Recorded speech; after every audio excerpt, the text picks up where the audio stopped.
The Escalation of Freedom update was supposed to be one of the biggest hyped updates for Helldivers 2, with lots of surprises in store for us. The argument I'm going for today is the theme fun.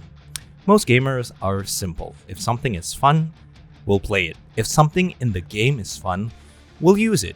So let's talk about the elephant in the room, nerfing. Firstly, Helldivers 2 is a PvE game. I'd understand if you nerf something in a PvP game, if it was too OP and people were abusing it to a win and eventually everyone just started using that same item, thus lacking variety. PvPs are competitive in nature. Unfortunately, although it does sound similar in parallel, a PvE game is way different. We're fighting AI firstly. No one controls them except coding from Arrowhead.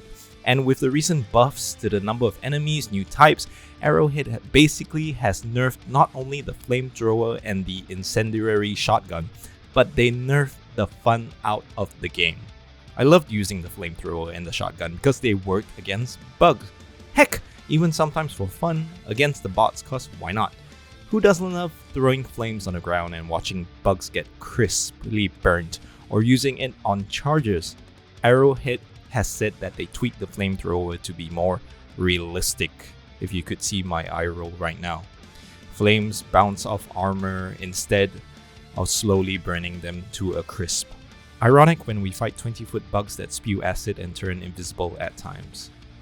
The reason why I didn't really use most other weapons is because they're not as fun as the Flamethrower, and sometimes others even lack effectiveness. Now I know you're gonna say it's a skill issue, but hear me out.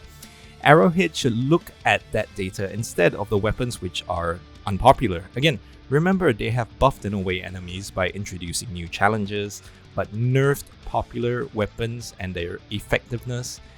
It's one of the gravest sins of game development. So, for example, guard dogs. Let's be honest here, we only use them from time to time, and in the beginning they were really cool, below like level 20. Let's buff those even more and give more variety, like grenade guard dogs, flame guard dogs, stun guard dogs, electric guard dogs, the list goes on and on. A specific unpopular gun or stratagem is totally underused. Okay, buff it in a way that it's fun to use. Fine example is the EMP stratagem. Who uses it? Not me. Why? Because I easily use a stun grenade or an EMP sentry. So if that data shows it's underused, unpopular, buff that to make it so that the EMP stratagem stuns even huge enemies like Bile Titans or the Strider factories, and even for a longer time. Another orbital would be the smoke stratagem. I've not once encountered someone using it in my 300 hours of playtime. Why? Because no one wants to use it. No one realistically.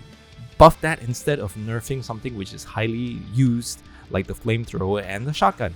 I kind of get that Arrowhead may be scared that if they buff too many things, players will get bored. But that isn't the case with this game. I mean, look at most players like myself who grind to get the next weapon, the next armor, the next emote or flag or whatever. We do it because it's fun and maybe because we have a little bit of HD, but fine. But sadly, with what was supposed to be a great update has for the first time made me decide to take a break from the game for a long period. I will check out tomorrow's new Warbond, which is actually in a couple of hours, test it, and if it isn't fun, I'm very likely going to just stop playing the game until Arrowhead, again to summarize, does the following. They buff underused weapons instead. They return the Flamethrower to its former glory. If they want to nerf it, damage reduction by 5% is okay, but again, this is the largest flame support weapon in the game. It should be kinda OP in a way. And finally, they should add variety of more weapons like guard dogs, sentries, orbitals, eagles, because they did add more variety in enemies. What do you think? You think I'm wrong? You think I'm right? If you have anything to get off your chest, just write and type in the comments below. Don't forget to subscribe.